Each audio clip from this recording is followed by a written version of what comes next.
Hello ಗೆಳೆಯರೆ, ಎಲ್ರಿಗೂ ನಮಸ್ಕಾರ.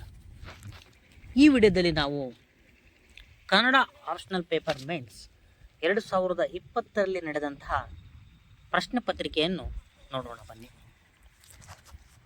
ನಮಗೆ ಇಲ್ಲಿ ಒಂದು ಪದ್ಯದ ಪ್ಯಾರವನ್ನು ನೀಡಲಾಗಿದೆ. ಇದಕ್ಕೆ ಭಾವಾರ್ಥವನ್ನು ಬರೆಯಬೇಕು. ನಂತರ ಈ ಪ್ಯಾರಕ್ಕೂ ಕೂಡ ಭಾವಾರ್ಥ ಬರೆಯಬೇಕು.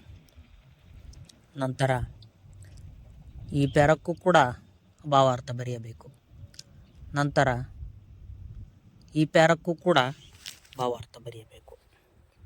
ಮುಂದುವರೆದು ನೋಡುವುದಾದರೆ, ಸುಕುಮಾರ ಸ್ವಾಮಿಯ ಕಥೆಯಲ್ಲಿ ವರ್ಣನೆಗೊಂಡ ಅಗ್ನಿಭೂತ ವಾಯುಭೂತಿಯರ ವಿದ್ಯಾವಾಸಂಗದ ಪ್ರಸಂಗವನ್ನು ಸ್ವಾರಸ್ಯವಾಗಿ ನಿರೂಪಿಸಿ. ನಂತರದ ಪ್ರಶ್ನೆ, ಕುಮಾರವ್ಯಾಸನು ಕರ್ಣನ ಪಾತ್ರ ಚಿತ್ರಣದಲ್ಲಿ ತೋರಿದ ಕೌಶಲ್ಯದಿಂದಾಗಿ ಕರ್ಣನ ಮೂರ್ತಿ ಜನತೆಯ ಮನಸ್ಸಿನಲ್ಲಿ ಶಾಶ್ವತವಾಗಿ ಉಳಿದುಕೊಂಡಿದೆ. ಈ ಹೇಳಿಕೆಯನ್ನು ಔಚಿತ್ಯವನ್ನು ಸೋದರಣವಾಗಿ ವಿಶ್ಲೇಷಿಸಿರಿ. ನಂತರದ ಪ್ರಶ್ನೆ, ವೀರ ಭರತ, ಸಂಸಾರಿ ಭರತ ಈ ವೈದೃಶ್ಯಗಳನ್ನು ಭರತೇಶ ವೈಭವ ಕಾವ್ಯ ಹೇಗೆ ನಿಭಾಯಿಸಿದೆ ಚರ್ಚಿಸಿ. ನಂತರದ ಪ್ರಶ್ನೆ, ಕನಕದಾಸರ ಕೀರ್ತನೆಗಳು ಸಾರುವ ಧರ್ಮ ಮತ್ತು ಸಾಮಾಜಿಕ ಧರ್ಮಗಳ ಕುರಿತಂತೆ ವಿಶ್ಲೇಷಿಸಿ. ಭೀಮನ ಪ್ರತಿಜ್ಞೆ ಪೂರೈಸಿ ದ್ರೌಪದಿಯನ್ನು ಸಮಾಧಾನಪಡಿಸಿದ ಪರಿಯನ್ನು ಪಂಪ ವಿಕ್ರಮಾರ್ಜುನ ವಿಜಯದಲ್ಲಿ ಹೇಗೆ ಚರ್ಚಿಸಿದ್ದಾನೆ ವಿವರಿಸಿ. ವಚನಗಳಲ್ಲಿ ಕಂಡುಬರುವ ಅನುಭವ ಮತ್ತು ಅನಾನುಭವಗಳ ಸ್ವರೂಪದ ಕುರಿತು ಚರ್ಚಿಸಿ. ನಂಬಿಯಣ್ಣನ ರಗಳೆಯಲ್ಲಿ ಶೃಂಗಾರ ಭಕ್ತಿಗಳ ಸಮ್ಮಿಶ್ರ ಚಿತ್ರವು ಉಜ್ವಲವಾಗಿ ಮೂಡಿಬಂದಿದೆ. ಈ ಹೇಳಿಕೆಯನ್ನು ಪರಾಮರ್ಶಿಸಿ. ನಂತರದ ಪ್ರಶ್ನೆ ನೋಡುವುದಾದರೆ, ಭರತೇಶ ವೈಭವ ಕಾವ್ಯದಲ್ಲಿ ಚಿತ್ರಣಗೊಂಡ ಬಾಹುಬಲಿಯ ಪಾತ್ರವು ಭರತನ ಪಾತ್ರದಿದ್ದರೂ ಕುಬ್ಜವಾಗಿದೆಯೇ ಪರಾಮರ್ಶಿಸಿ. ನಂತರದ ಪ್ರಶ್ನೆ ನೋಡುವುದಾದರೆ, ಶರಣರ ಭಕ್ತಿ ಮತ್ತು ಸಾಮಾಜಿಕ ಭಕ್ತಿಯ ಅಂತರವನ್ನು ವಚನ ಸಾಹಿತ್ಯದ ಹಿನ್ನೆಲೆಯಲ್ಲಿ ಗುರುತಿಸಿರಿ.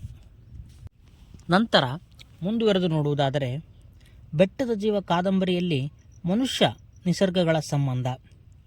ನಂತರ ತುಘಲಕ್ ನಾಟಕದಲ್ಲಿ ಧರ್ಮ ಮತ್ತು ರಾಜಕಾರಣದ ಸಂಘರ್ಷ. ಮುಂದುವರೆದು ಧರ್ಮ ಕೊಂಡದ ಕಥೆಯಲ್ಲಿ ಧರ್ಮಶಾಸ್ತ್ರದ ಕ್ರೌರ್ಯ. ದೇವರು ಕೃತಿಯಲ್ಲಿನ ದೇವರಿನ ಕುರಿತ ನಂಬಿಕೆಗಳು. ಜನಪದ ಗೀತಾಂಜಲಿ ಶೀರ್ಷಿಕೆಯ ಔಚಿತ್ಯ. ಮುಂದುವರೆದು ನೋಡುವುದಾದರೆ, ನವೋದಯ ಮತ್ತು ನವ್ಯ ಕವಿತೆಯ ಸ್ವರೂಪ ಮತ್ತು ತಾತ್ವಿಕಗಳಲ್ಲಿನ ವ್ಯತ್ಯಾಸಗಳನ್ನು ಉದ್ಧೃತಗಳೊಂದಿಗೆ ಸ್ಪಷ್ಟಪಡಿಸಿ. ಮುಂದುವರೆದಂತೆ ದಲಿತರ ಬದುಕಿನ ದಾರುಣ ಚಿತ್ರ ಹಾಗೂ ಅವರ ಜೀವನ ಪ್ರೀತಿ ಒಡಲಾಳದಲ್ಲಿ ಹೇಗೆ ಮೂಡಿಬಂದಿದೆ ವಿಷಾದಪಡಿಸಿರಿ. ಮುಂದುವರೆದ ಪ್ರಶ್ನೆ, ಶೂದ್ರ ತಪಸ್ವಿ ನಾಟಕವು ಪೌರಾಣಿಕವಾದರೂ ಅದು ಪ್ರಸ್ತುತ ಆಧುನಿಕ ಸಮಾಜದ ಅಸಮಾನತೆಯನ್ನು ಹೇಗೆ ಗುರುತಿಸುತ್ತದೆ ವಿಮರ್ಶಿಸಿ. ಮುಂದುವರೆದ ಪ್ರಶ್ನೆ, ಮಾಧವಿ ಎದುರಿಸುವ ಸಾಮಾಜಿಕ, ಲೈಂಗಿಕ ಮತ್ತು ಸಾಮಾಜಿಕ ಹಿಂಸೆಯ ಸ್ವರೂಪವೆಂಥದ್ದು? ಕಾದಂಬರಿಯ ಅಂತ್ಯವು ಸಮರ್ಥನವಾಗಿದೆಯೇ ವಿಶ್ಲೇಷಿಸಿರಿ. ಬೀದಿ ಮಕ್ಕಳು ಬೆಳೆದವ ಕೃತಿಯಲ್ಲಿನ ಗಾದೆಗಳು ಒಳಗೊಂಡ ಜನತೆಯ ಜೀವನಾನುಭವ ಹಾಗೂ ಸಾಮಾಜಿಕ ಚಿಂತನೆಗಳನ್ನು ವಿಷಾದಪಡಿಸಿರಿ. ಎನ್ ಮೂರ್ತಿರಾವ್ ಅವರು ದೇವರ ಅಸ್ತಿತ್ವ ಬಗೆಗೆ ಹೇಳಿದ ವೈಚಾರಿಕ ನಿಲುವುಗಳ್ಯಾವ್ಯಾವು? ದೇವರ ಕೃತಿಯ ಹಿನ್ನೆಲೆಯಲ್ಲಿ ನಿರೂಪಿಸಿ. ನಂತರ ಮುಂದುವರೆದು ನೋಡುವುದಾದರೆ, ಕನ್ನಡ ಜನಪದ ಕಥೆಗಳು ಕೃತಿಯಲ್ಲಿನ ಹಾಸ್ಯ ಕಥೆಗಳ ಸ್ವಾರಸ್ಯ ಮತ್ತು ವೈಶಿಷ್ಟ್ಯತೆಯನ್ನು ಸೋದರಣವಾಗಿ ವಿಷಾದಪಡಿಸಿ. ಬುದ್ಧಿಯ ಕಸರತ್ತು ಮತ್ತು ಭಾಷಾ ಚಮತ್ಕಾರಗಳ ಸಮ್ಮಿಳನದಿಂದ ಒಗಟುಗಳು ಹೇಗೆ ರೂಪ ಪಡೆಯುತ್ತದೆ ಎಂಬುದನ್ನು ನಿಮಗೆ ಇಟ್ಟಿರುವ ಪಾಠ್ಯದಲ್ಲಿನ ಉದಾಹರಣೆಗಳೊಂದಿಗೆ ಸ್ಪಷ್ಟಪಡಿಸಿರಿ. ಜನಪದ ಸ್ವರೂಪವು ಕನ್ನಡ ಜನಪದ ಅಧ್ಯಯನಕ್ಕೆ ಮುನ್ನುಡಿ ಬರೆದ ಕೃತಿಯಾಗಿದೆ.